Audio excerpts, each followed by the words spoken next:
What is up, you guys? Glitchiz here, coming at you with an all-new Dauntless video. But first, if you enjoy quality gaming content or informational videos like the one I'm posting today, then consider hitting that subscribe button and turn on notifications so you don't miss any of my future uploads. That being said, in today's video, I wanted to do a deep dive on all of the crazy patch notes that are coming with the big Omni Cell update in 1.7.0. There's a ton of stuff to go over, so let's jump right into it. So the first thing, obviously right out the gate, is in fact the Omni Cells. 1.7.0 marks the launch of Omnicell's new craftable gear that provide a wide range of build options to let you strategize around your preferred playstyle, as well as plan for specific encounters, experiment to find the playstyle that best suits you. So let's jump into here. What are Omnicells? For those of you that haven't seen my previous video, Omnicells are going to be a new craftable piece of gear that provides a wide range of build options. To further balance combat with the launch of Omnicells, they will be changing a number of the other cells that currently exist, as well as increasing the attack speed of every weapon across the board. For more information, check out the patch notes, which we will jump into here in a second. Omnicells are imbued with both a passive and an active effect. If you have an Omnicell equipped, you can trigger that active effect by tapping the button previously used for your lantern holds. So that's the other thing that's changing, is our lanterns are going to be updated. Here's a rundown of the Omnicells that are coming with patch 1.7.0. First, we have Bastion. The passive ability on Bastion officially increases all shields received by 15%. Dealing damage has a chance, based on the damage dealt, to grant a stacking, refreshing 25 health shield that lasts for 25 seconds, max 500 shields. And the active ability makes you leap forward, slamming the ground, consuming all shields and a blast of energy that deals damage to nearby targets equal to 150% of the amount of shields consumed. I think that's a little bit different a percentage than what it was in the test server, so that's pretty cool. And that's going to be on a 30-second cooldown. The next one, go-to for a lot of people, is going to be the Iceborn Omnicell. The passive for this increases your max health by 100. You gain 1% lifesteal and 5% reduced damage. Then again, for every 150 health missing. While taking damage, reduces the cooldown of the active ability by an additional 5 seconds, only once every 5 seconds. So if you do get hit, that will refresh this passive ability more quickly. And the active ability allows you to throw an Ice Lance that does 1500 frost damage, double the damage if thrown at full health. Also prevents you from being staggered and grants 10% lifesteal for 8 seconds, and that is on a 1-minute cooldown. Last but not least, I'm sure this is going to be a big favorite of most people, we have the Discipline Omnicell. That passive gives a critical strike chance and damage increase of 10%. Healing will be reduced by 50%. However, reaching max stacks of the Flaming Fist makes you disciplined, increasing your critical strike chance by 50% for 40 seconds, while also increasing your damage received by 100%. When disciplined ends, your stacks are cleared. Now, the active ability is the parry that activates the disciplined perk. So you perform a quick parrying punch that deals 300 blaze damage, and parrying an attack does plus 300% damage and grants a stack of that Flaming Fist, giving you plus 6% critical strike damage. This can stack up to 4 times and is only on a 15-second cooldown. So huge boost in critical strike damage and overall damage. Going to be a favorite of a lot of people, I'm sure.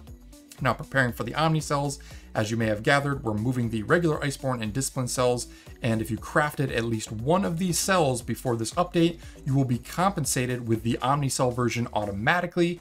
You will also receive 150 steel marks back for each discipline cell that you've previously crafted. I misspoke in my checklist video. I said 400 for some reason, but it is 150 steel marks, the price that would have been at the Trials vendor. And once you reach level 7 in the Slayer's Path, you can unlock the Omnicell node to gain access to them. Additionally, we'll refund both the Aether Heart and Ram's cost of any Power Surge gear that we had that has perks that are going to be changing. So anything with Wild Frenzy, anything with Iceborn, for example. Additional details can be found in the patch notes, which we will go over. You can unlock the Bastion and Iceborn Omnicell via the Slayer's Path, and the Discipline Omnicell recipe is available at the Lady Luck store. So similar to where you got the Discipline Cell, you're going to have to go back to Lady Luck to get the Discipline Omnicell this time around. But because they're refunding you the steel marks, you're not going to have to worry about not having enough. I'm assuming they'll give you enough to purchase it right out of the gate. So with that being said, let's jump back to the actual patch notes. We have heroic escalations. Heroic escalations have arrived. You will have one heroic escalation available to play every week. Battle your way to new variations of Keystone Behemoths with updated moves and combos.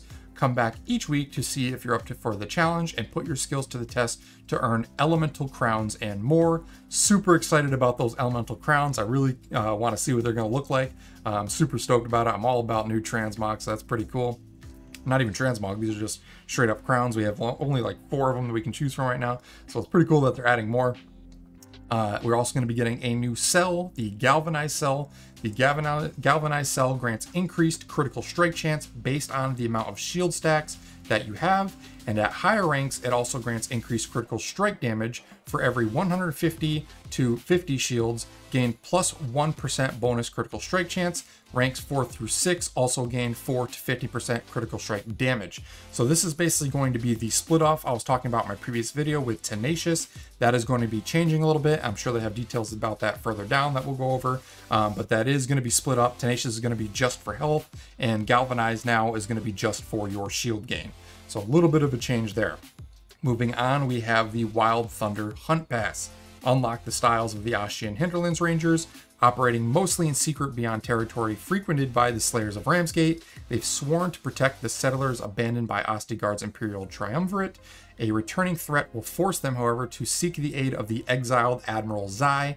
Now, if you guys watch any of my previous videos, you already know I'm a huge fan of the Ashian lore and the Zai vendor in general and Ramsgate, so I'm super excited to see what they've got coming out for the lore of just the Ashian people in general, and seeing how the exiled Admiral Zai is going to play a role in all that, so that's pretty cool.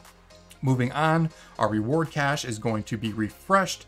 It's going to be updated with brand new set of armor based on the Ashian Hinterwilds, as well as new weapon skins. Unlock the Hinterwilds armor set, 5 weapon skins, and more using seasonal Ashian coins earned by completing weekly and daily challenges. So these new Ashian coins are going to replace the ancient coins that I went over in my previous video for the new seasonal currency. That is what you're going to be using to unlock all of the new reward cache items. And they do look pretty cool. It's the first time I've seen like a cool teal green theme to all the weapons. It's kind of neat. It's like part barbaric and tribal and part futuristic. It's kind of cool looking. Moving on, Shocking Developments quest. Signs of an old threat are circling the Shattered Isles. Assist Dr. Priani with her research and begin to uncover the truth. Talk to Priani after unlocking the Restless Sands on the Slayer's Path to accept the Shocking Developments quest. I'm assuming this quest is going to be the prerequisite leading into the upcoming patches about the Thunderdeep Drask. They are going to be doing some updates to all of these Shock Behemoths, slightly giving them a little bit of love, so that's pretty cool too. As for quest general updates, they added the Nezaga Rockstar Die rumor, the Timeweave Quad Hammer rumor, and the Timeweave Vambrus's rumor. So we're going to have 3 new rumors. Be sure to tune in. I'm definitely going to be doing a guide on all of these rumor quests and how to unlock the new weapon transmog and armor transmog, so that's pretty cool. Moving into the updates to the store, they're going to be adding the Ashian Commander General Armor Set, the Admiral Zai Emoji Pack, Wills Borman Emoji Pack, the Hinterwings Glider, Duskwalker Armor Set, Time Shifted Weapon Set, the Relentless Die, and they're going to be adding reward cache cosmetics from the Infinite Radiant season, so that's pretty cool. Moving on to Omnicell migration, a little bit more about Omnicells. If you had any Iceborn cells, you will receive the Iceborn Omnicell for free. If you have the Discipline cell, you will receive the Discipline Omnicell and 150 steel marks for any additional Discipline cell that you purchased. Some builds, I know back in the day, people would run double Discipline on repeaters sometimes, for like Twin Suns, for example. So if you have more than one, you will be getting a bonus 150 steel marks for that. And if you had any Tenacious Cell, which I went over in my previous video as well, you'll receive Galvanized Cells for free of the same rarity. And lastly, the Dark Watch Shroud Helmet, the Boreal Might, the Boreal March, the Volcanic Treads, and the Scrave Winged Gloves will each grant 1 Aether Heart and 10,000 Rams if owned in Power Surge before this update.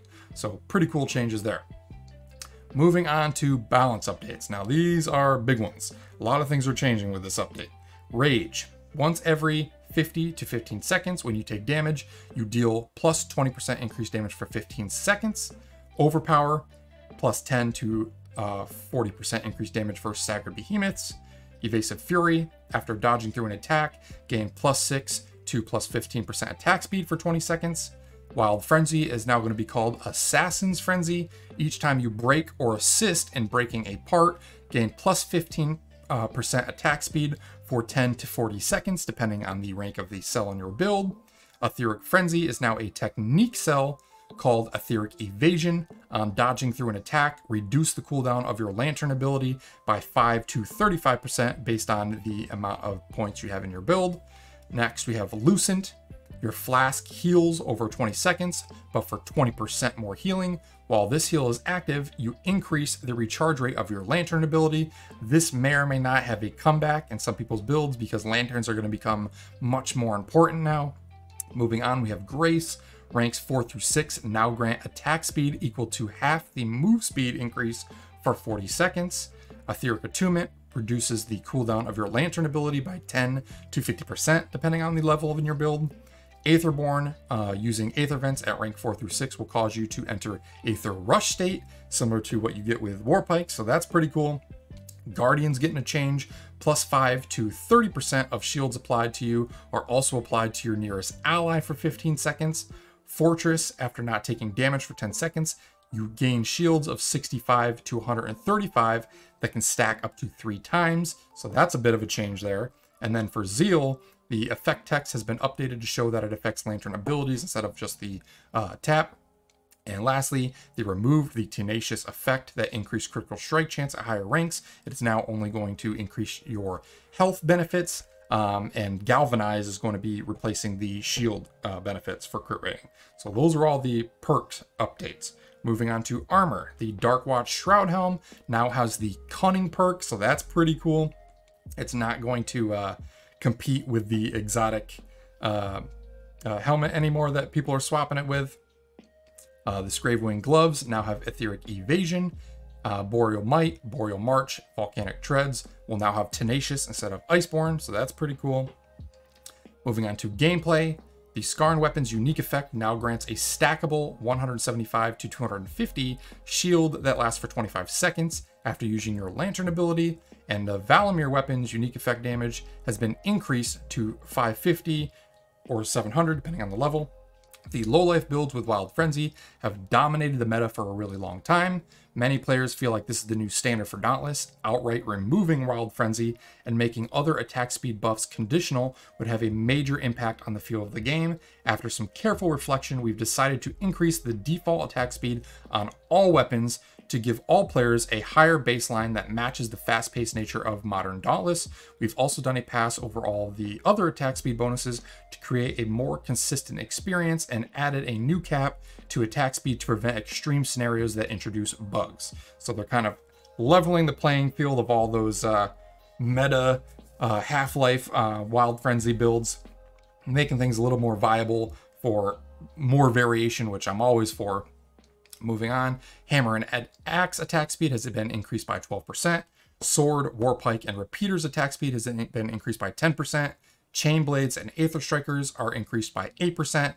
And the attack speed from all other sources is now capped at 50%.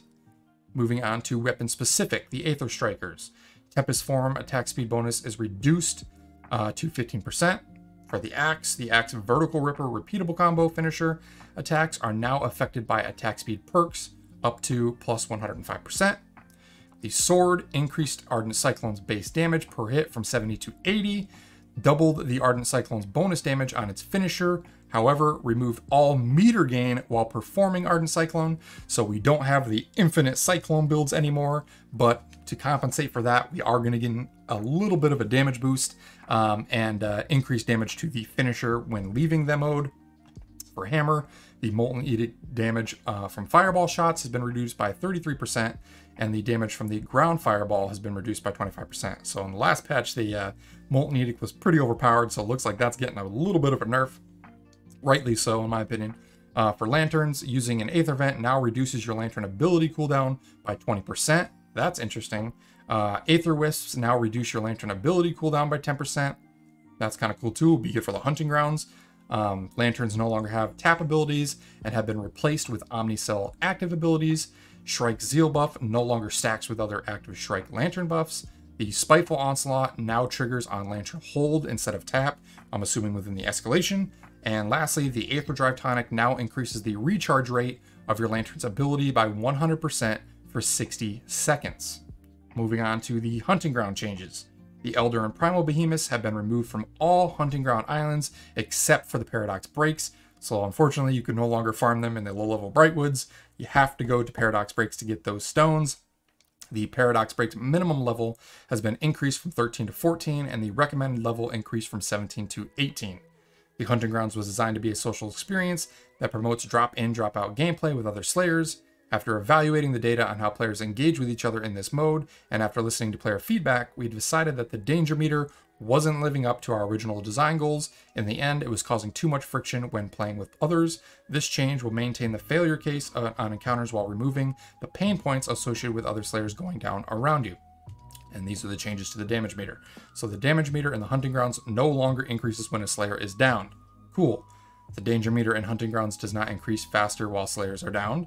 The danger meter in Hunting Grounds does not decrease when a Slayer is revived, and raise the rate of danger meter increase in the Hunting Grounds. So it looks like it's going to be more of a consistent increase, and it's not going to spike if lower level players are dying for no reason around you in public matches and charging it too quickly.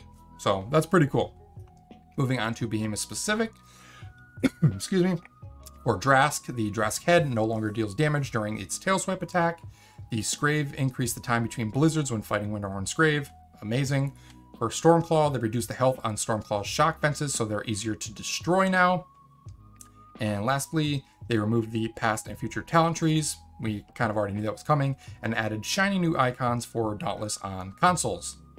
Moving on to quality of life updates. Grucks and Stictions now properly respect their territory of Behemoths and will not engage with Slayers and melee with them.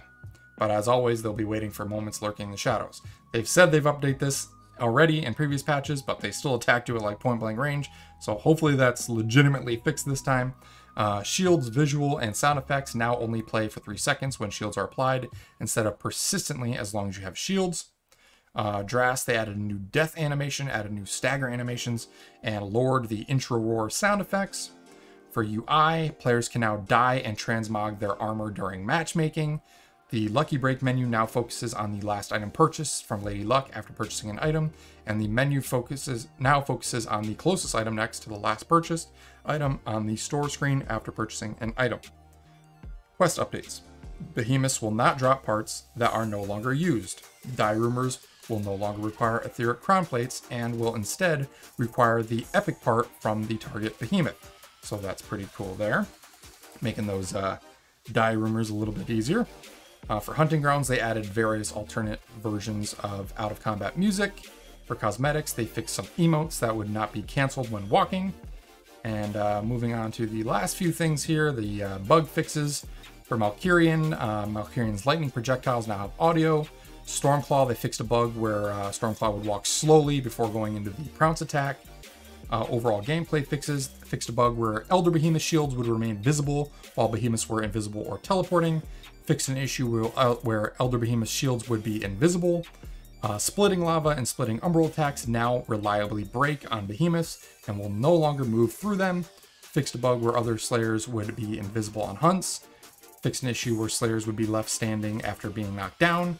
Fixed an issue where Malkirian's legendary ability would add 4 stacks of pulse in a single hit. And fixed a bug where supply crates wouldn't open when first used. For quest updates, fixed a bug where using Blitz and Frenzy Tonics was not progressing the quest. A few of you in my comments on previous videos and on the Discord were complaining about this, so it's good that that got updated. And they fixed a bug where the Hunt Pass XP was unreliably counting towards quest and challenge objectives, so that's good that that got fixed. For bug fixes on the weapons themselves, the hammer, they fixed a bug in hammer specials that caused the ammo charge level to be incorrectly calculated. The sword, they fixed a bug where overdrive would have a large pause during the combo's animation. The Warpike's heavy whoosh audio now stops when dodging mid-swing. And for cosmetics, the beta anniversary flare no longer displays the wrong graphic. They removed the Sandstone, Plunge, and Sapling dies from being visible on the die selector for players who don't have them. The Paradox Waymaker banner plant now displays the correct VFX. The dart attack emote now attaches its dart to the second body type properly, and the Gone Fishing emote now has the proper whistle audio. For the Hunting Grounds updates, the Paradoxicon in the Carnivore's Arena now properly rises from the ground and no longer gets stuck, and they fixed areas where players were escaping the map on the Paradox breaks. There is no escaping the Paradox breaks. Last but not least, for UI updates, the Carnivore's escape message will no longer show up far before it actually escapes. The Chrono Slayer event pass notifications will go away when those have completed and collected its rewards. Fixed a bug where the claim rewards notification would show when there was no rewards to claim. Fixed incorrect tooltips for the Captain's Grip. It will now correctly reflect the attack speed increase is 15%. Players using controllers can now unlock items in the reward cache while on the Hunting Grounds. Fixed a bug where players would not be notified they received charged Aether instead of a Behemoth part break during escalation hunts. Cores will now be displayed. Will now display the correct rarities. Events and encounters you are taking part in will no longer appear on the compass for you. Fixed a bug where the party members' health bars were the wrong size. Fixed a missing unlock message when viewing gliders in the personality screen, for they've been unlocked in the Slayer's Path. Fixed a bug where Keystone Behemoth Roars were not playing in the mastery screen or crafting menus. The quests, bounties, and challenges button now fits, text now fits properly inside the button in all languages. The head accessory preview is now kept or removed correctly upon closing the head accessory menu. Holding down the play button won't cause the button sound effect to repeat. And fixed a bug where the Hunt Pass achievement on Xbox would not unlock if it was already completed. So as you can see, a ton of updates this time. We knew it was going to be a big one. I'm really excited about the new Hunt Pass. Those cosmetic items look really, really cool. And I believe these cosmetic sets for the Hunt Pass itself, not the reward cache, but the Hunt Pass, have some really cool lightning effects, VFX that go on them. So I'm excited to see what those look like in game. It's going to be pretty neat. But yeah, ton of things. Stay tuned for a load of build update videos. Pretty much every build video I've ever made for the exotic weapon builds, my beginner weapon builds. They're pretty much all getting redone at this point. The whole game is going to be changed with this Omnicell system. So stay tuned. Be sure to subscribe if you want to keep up to date with all those new videos. But yeah, ton of stuff here, you guys. I hope you enjoyed the video, found it informative. If you did, be sure to hit that like button, comment down below. I appreciate your guys' feedback as always. And if you're not already a member of the Glitch Gang, be sure to click those links down in the description and feel free to join us. We've got hundreds of Slayers in there that are always looking for new players to hunt with. Really good group of people in there. Hopefully we see you around. But yeah, that's all I got for you guys today. Hope you had a good one, and we'll see you on Thursday. Take care. Thanks so much for watching, you guys. I hope you enjoyed the video. If you did, be sure to hit that like button. Also, if you're looking to join a killer community of like-minded gamers, then be sure to click the link in the description and join the Glitch Gang Discord server. We continue to grow every day, and it's filled with all your favorite game discussion channels, as well as several LFG channels to help you find that perfect group for your next hunt or raid. Lastly, if you're new to the channel and want to keep up to date with all my future content, then consider hitting that subscribe button and turn on those notifications. Hope you all had a great day, and I will catch you on the next one.